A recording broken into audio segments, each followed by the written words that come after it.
We really do not know. It's despite Prime Minister Benjamin Netanyahu's claim, even as he was boarding the plane, that not only do his interests and that of President Trump mesh, but that they have a personal chemistry, that they're old friends.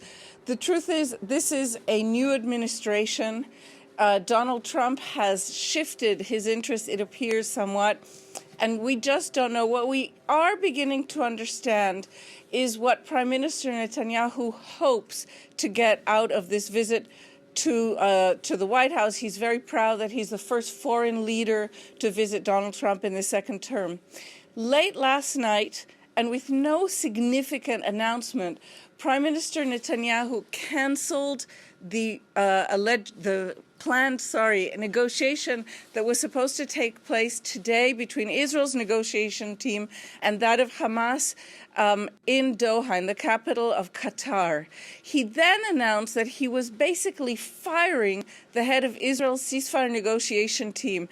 That is the head of the Mossad, David Barnea, who has led this entire long period of months of negotiation, to replace him with Ron Dermer.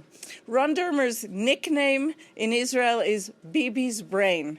Officially, he is a minister for strategic achievements, something like that. But in reality, he is Prime Minister Netanyahu's right-hand man. And Netanyahu is now placing him atop this negotiation team and has taken him to Washington, D.C., apparently in the hope that Israel will successfully be able to persuade the United States not to complete this planned three-phase ceasefire agreement, but to allow Israel to return to war.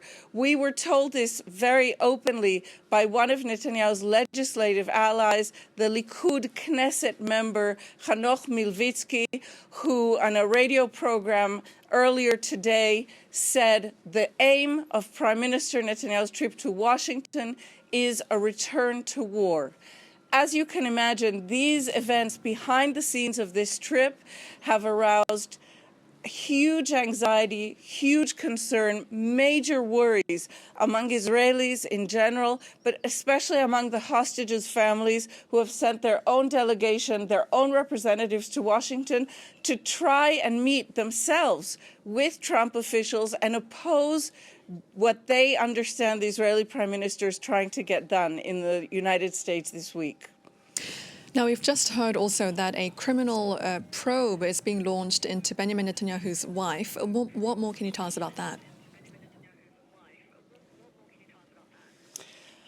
Right. Mrs. Netanyahu has already been convicted at least once of abusing employees of state. She has been indicted several times. She's someone who has quite a trajectory. And she was almost indicted, very closely, but not, in the Prime Minister's own corruption trial. By the way, he had to specially request a week off from trial in order to fly to Washington, D.C. this week. Mrs. Netanyahu, very mysteriously, has been in Miami for the last 2.5 months now.